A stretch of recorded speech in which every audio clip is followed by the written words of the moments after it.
Hola, ¿qué tal? Bienvenidas y bienvenidos al aire a una nueva edición de Impacto Económico, Información Monetaria en la pantalla de Telesur. Les saluda Luis de Jesús. De inmediato, revisamos las noticias más importantes por los próximos 30 minutos.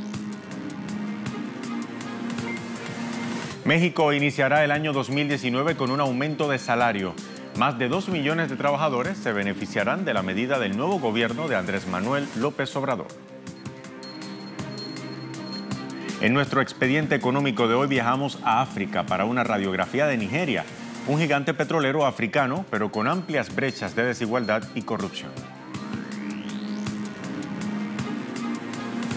Y casi 400.000 trabajadores suspendidos y otros 400.000 sin remuneración económica en Estados Unidos por el cierre parcial del gobierno federal.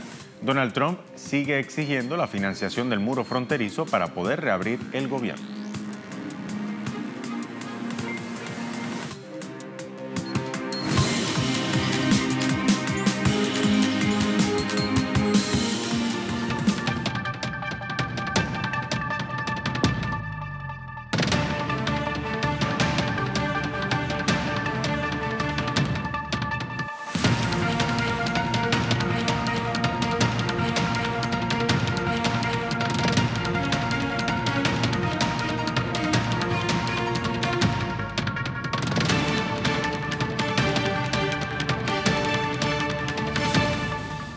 El incremento del salario mínimo que entrará en vigor el 1 de enero próximo en México impactará positivamente a más de 2 millones de trabajadores.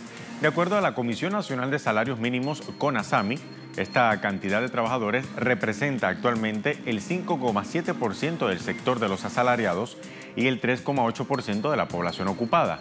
La encuesta nacional de ocupación y empleo también develó que la edad promedio de los empleados que laboran tiempo completo y perciben el salario mínimo en México es de 35,6 años. Este grupo de trabajadores tiene en promedio un nivel de escolaridad equivalente a 8,8 años. El 57% de ellos son hombres y 42,1% de ellos son mujeres. La CONASAMI informó que el incremento salarial diario pasará de 88,36 pesos a 102,68, o lo que es equivalente a un 5,13 dólares, mientras que en la frontera norte subiría entonces de 88,36 a 176,72 pesos, equivalentes a 8,83 dólares. Cambiando ahora de tema, el gobierno argentino reconoció que solo en 2018 se perdieron casi 120.000 puestos de trabajo en todo el país. Revisamos ahora a profundidad los datos difundidos por la Secretaría de Trabajo que fueron emitidas hace pocas horas. Entre los meses de octubre de 2017 y 2018, la clase trabajadora argentina siguió percibiendo los embates de la crisis económica. Esto tras perderse 119.500 puestos de trabajo formales en dicho periodo.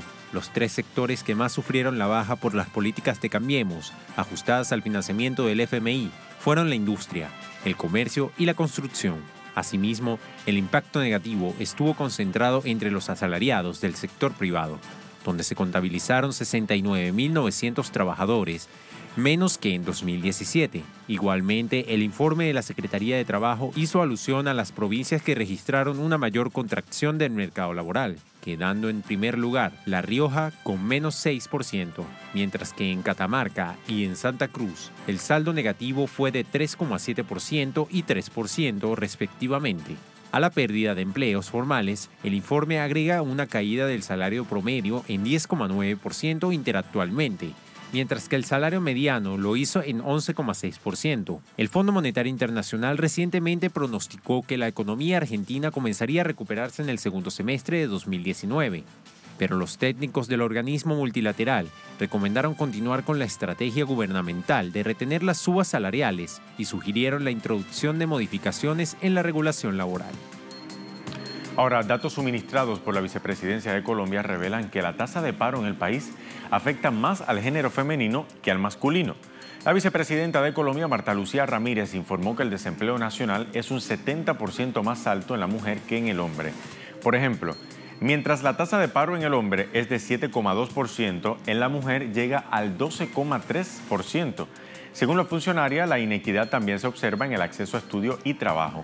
El 30,4% de las mujeres entre los 15 y los 24 años no estudia ni tiene empleo, en contraste con el 13,4% de los hombres en ese mismo renglón.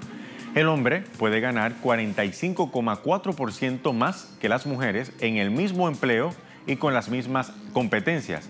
La vicepresidenta se mostró partidaria para que a través de acciones interinstitucionales se logre entonces garantizar un enfoque con equidad de género e impulsar emprendimientos por mujeres.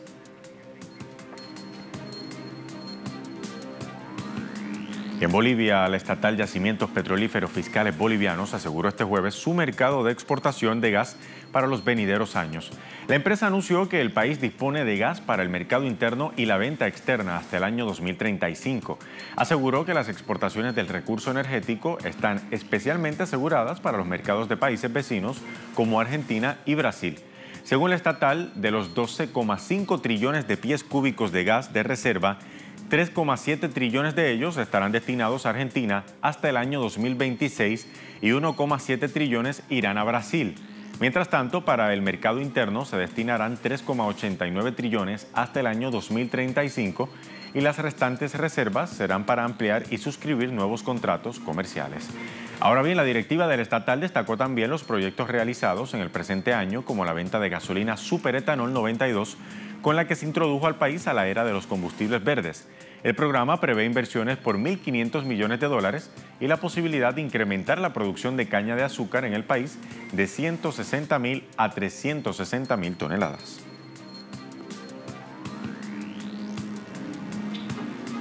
El 1 de enero de 2019 Brasil estrenará nuevo presidente y desde ya Jair Bolsonaro ha puesto condiciones para mantener a Brasil como un país miembro del Mercosur. Sobre este tema y de las economías del bloque nos habla ahora Pablo Warren desde un artículo del Centro Estratégico Latinoamericano de Geopolítica, CELAC, que les recomendamos leer. Warren, por ejemplo, el artículo lo tienen en pantalla para su referencia, asegura que el Mercosur está en debate con la llegada de Bolsonaro a la presidencia de Brasil, quien amenaza con darle la estocada final al principal bloque de la región. Por este motivo, el investigador nos presenta un diagnóstico que significó el Mercosur para los países miembros y expone un análisis numérico sobre la evolución del comercio exterior entre los países miembros y entre el bloque y el mundo desde que se conformó el Mercosur.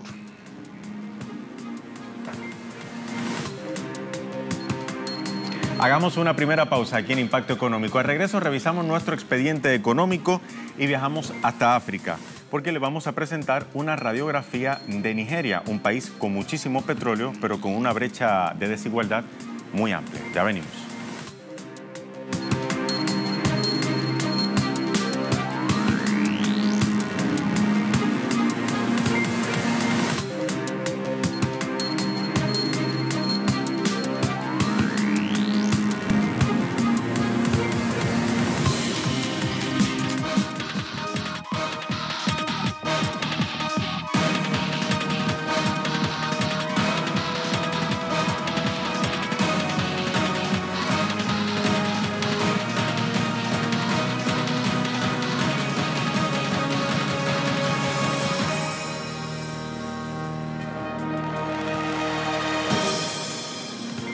Bien, ya estamos de vuelta ahora en nuestro expediente económico. Nigeria, un país con gran disponibilidad de recursos naturales, sufre los embates de la violencia sectaria, pero también de la desigualdad galopante que el gobierno hasta ahora no ha logrado resolver. En nuestro expediente económico de hoy vamos a echar una mirada a esa nación africana con datos que hacen pensar en una gran economía, pero con problemas gigantescos. Al oeste de África se encuentra uno de los mayores productores de petróleo de la OPEP, Nigeria, un país que ya supera los 180 millones de habitantes y cuya fuente principal de ingresos desde los años 60 ha sido el oro negro, una materia prima que supuso más del 10% del PIB nacional en el tercer trimestre del 2017. Sumado a él, la industria cinematográfica, los servicios de información y telecomunicaciones, el comercio electrónico y una abundante inversión extranjera han potenciado el crecimiento económico del país, que en promedio ha trepado el 7% en la última década. La economía de Nigeria ha logrado ganancias significativas desde que salió de su peor recesión en 2 décadas. El PIB en 2014 ascendió hasta los 510 mil millones de dólares y el ingreso per cápita a 2.688 dólares, lo que le llevó ese mismo año a superar a Sudáfrica en el ranking de las economías africanas. Ahora está clasificada por el Banco Mundial como una de las 10 economías más mejoradas en términos de facilidad para hacer negocios. En cuanto a su balanza comercial, en 2017 las importaciones en Nigeria crecieron un 13,06% respecto al año anterior. Las compras al exterior representan el 11,84% de su PIB. Nigeria se identifica entonces como un país estratégico a nivel regional y mundial. También desempeña un papel fundamental en la Comunidad Económica de Estados de África Occidental, ECOWAS por su sigla en inglés, aportando el 70% de su presupuesto. Además, con la Unión Africana, Nigeria acordó el reforzamiento de la cooperación política y económica con miras a apoyar los esfuerzos de integración en el continente y está fortaleciendo sus relaciones comerciales con Europa y Latinoamérica. Y bien, el petróleo y la desigualdad definen el escenario nigeriano. La fuerte independencia del combustible y su concentración en manos extranjeras hace que existan graves brechas sociales. Veamos. La pobreza y la desigualdad, en lugar de disminuir, han ido en aumento. En 2013, Nigeria se posicionó en lugar 153 de entre 187 países en el Índice de Desarrollo Humano de la ONU. Según un informe de la Oxfam, alcanzó el puesto 152, el último de la lista de las naciones que potencian su compromiso para reducir la desigualdad. Y según cálculos del Banco Mundial, para 2018, el país africano cuenta con 99,2 millones de pobres, frente a los 86,5 que tenía en el año 2015. Con este incremento, desbanca entonces a India, que lideraba la lista y que ha pasado de 175,7 millones de pobres en 2015 a 96,7 millones este año. La mayoría de los nigerianos vive con menos de $2 al día, mientras el país concentra a 20 de los 50 millonarios más importantes de todo el continente africano. Y mientras la ambición de los más ricos crece sin parar, la inversión social en Nigeria es cada vez menor. Este es el talón de Aquiles de Nigeria, los llamados pies de barro del gigante africano. Según un informe parlamentario de 2013, el robo de combustible por parte de funcionarios del gobierno supuso pérdidas de 7.500 millones de dólares a las arcas del Estado, una cuarta parte del presupuesto anual del país. Aunque la bandera política del presidente Muhammadu Buhari desde tiempos electorales ha sido luchar contra la corrupción, en su gobierno también han estallado escándalos de desvíos millonarios. Tanto que en 2014 y 2015, Nigeria ocupó el puesto 136 de 176 países en el índice de percepción de la corrupción de Transparencia Internacional. Y es que los informes sobre la malversación de fondos para ayuda humanitaria que estaban destinados justamente a las víctimas del terrorismo de Boko Haram han mostrado que todavía hay un largo camino por recorrer. El país aún siente que las medidas solo buscan atacar uno de los síntomas y no la verdadera dolencia, pues a la par, los pobres de Nigeria empujan una pesada carga. La falta de educación y el enorme desempleo les obliga a realizar trabajos duros que apenas les permiten sobrevivir. La fuerza económica del país se contradice con la ausencia de infraestructuras, carencias de servicios hospitalarios y miles de niños sin escolarizar. Nigeria tiene a cuestas un alto porcentaje de su población en condiciones de pobreza, con una alta tasa de mortalidad, desempleo y analfabetismo.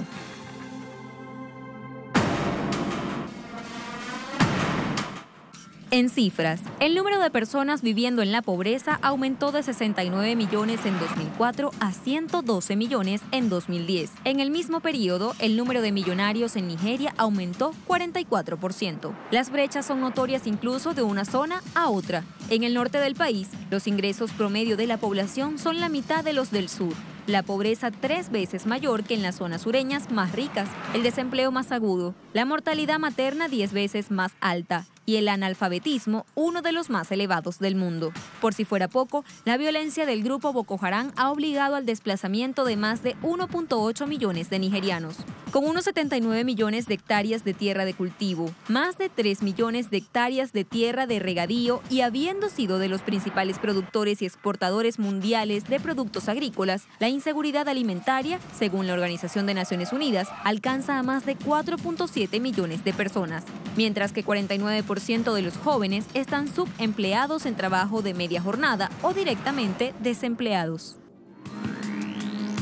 Para terminar este expediente económico, según dicen los nigerianos, este mal es consecuencia de la corrupción, el mal uso, la apropiación y la adjudicación errónea de recursos, graves problemas derivados, entre otras cosas, de una economía importadora, la desindustrialización y el retraso del sector primario, propios de una gestión gubernamental desacertada, que además requiere de una política de soberanía capaz de llevar a cabo prácticas efectivas de productividad y redistribución de recursos. Políticas, además, que sirvan de locomotora para una nueva economía menos dependiente de las importaciones. Con esto entonces hacemos una segunda pausa aquí en Impacto Económico. Al regreso revisamos nuestra economía 360 y hablamos de Estados Unidos. Hablamos del cierre parcial del gobierno y de Donald Trump, que insiste en mantenerlo cerrado hasta que no encuentre una financiación al muro fronterizo con México. Ya venimos.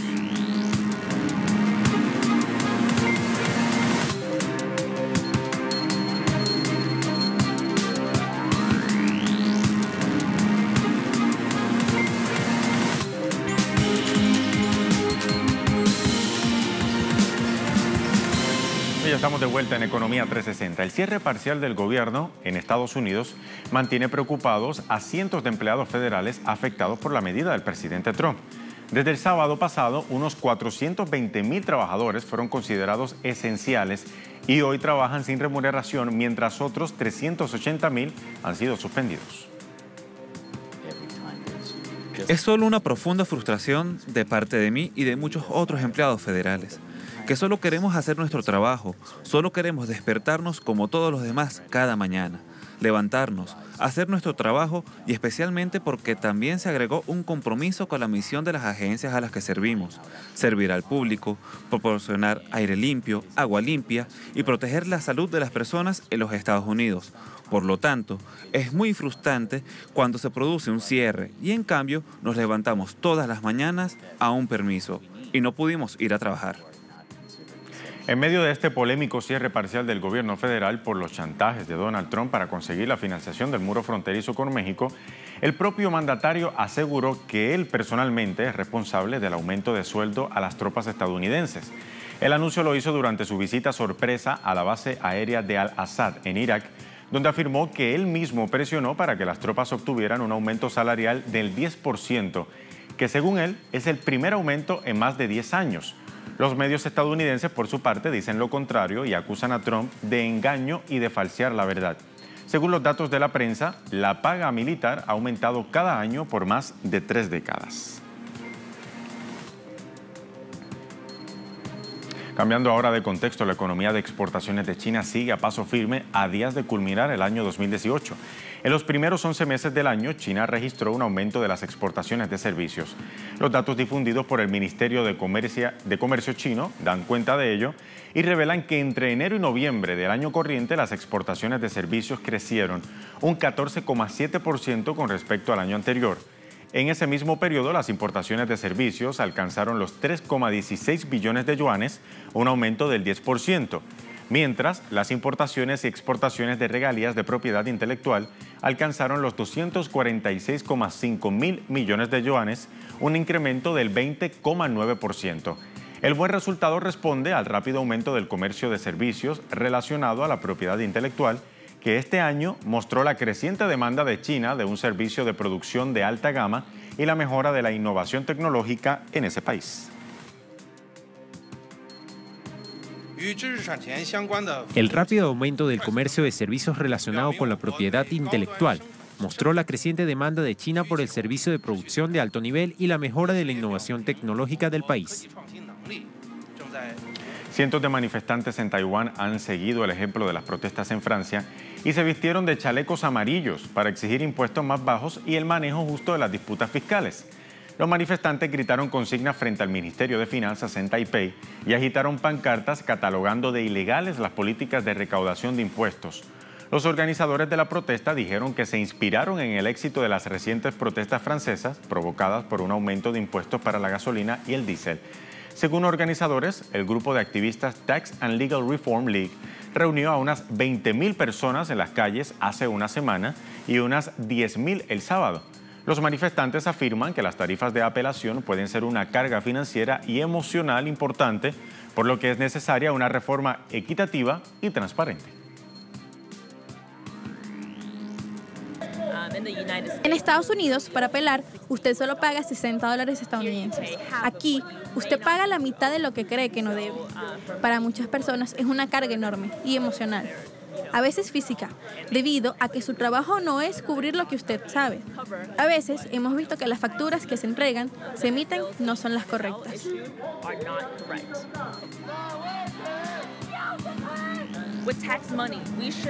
Con el dinero de los impuestos deberíamos saber a dónde va, pero actualmente no lo sabemos. El dinero no se devuelve a la gente, ni nos pueden decir dónde está. No lo vemos. Las vidas de las personas no han mejorado y muchas inversiones extranjeras que llegan a Taiwán han sufrido estas fallas, lo que las llevó a elegir otro país sobre Taiwán. Si no estamos listos, no van a venir. Si se reforman las leyes fiscales, la gente tendrá un sistema justo y transparente. Y la gente no tendrá que preocuparse de que su dinero pueda desaparecer. Pasamos a información económica de Europa. Pese a las sanciones de la Unión Europea contra Rusia, el comercio entre ambas partes registró un aumento en los primeros 9 meses de este año. El embajador ruso ante el bloque comunitario, Vladimir Chizhov, dijo que el intercambio comercial entre Rusia y la Unión Europea se elevó en un 21,5% entre enero y septiembre de este año 2018 frente al mismo periodo del año anterior.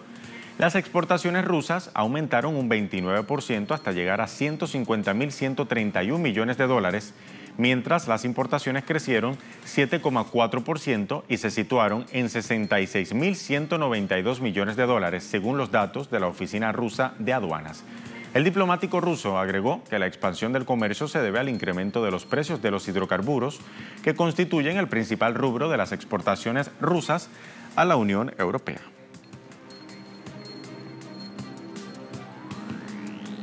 Y la construcción del gasoducto Nord Stream 2 sigue a paso firme.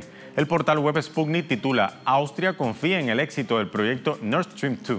Así lo aseguró el embajador de Rusia en este país, Dmitry Lyubinsky, quien dijo que la compañía austríaca OMV y otras 5 empresas energéticas de Europa participan en el tendido de 2 líneas del gasoducto que conecta a Rusia y Alemania por el fondo del mar Báltico. Hasta el momento se han tendido más de 300 kilómetros del gasoducto. El Nord Stream 2 tendrá capacidad para transportar 55.000 millones de metros cúbicos de gas. El proyecto está concebido para diversificar las rutas del suministro de gas a Europa y elevar la seguridad energética. Momento de revisar los indicadores del precio del crudo al cierre de la jornada de este jueves, ya casi cuando llegamos al final de la semana laboral. Lo hacemos iniciando con el precio del barril de petróleo. El intermedio de Texas, el WTI, marcó este jueves $45,31, perdiendo 0,22%. Revisamos ahora el barril del Brent de referencia a un oro en Europa, que se ubicó hoy en $53,14, perdiendo entonces 0,67% frente a la jornada anterior. Y finalizamos entonces con el crudo venezolano, que se ubica hoy en 354,71 yuanes. Con esta información llegamos así al final de esta edición de Impacto Económico, información monetaria en la pantalla de Telesur, siempre con la invitación de que nos sigan en redes sociales, en Twitter, @TelesurTV, @TelesurImpactoE. Hasta la próxima.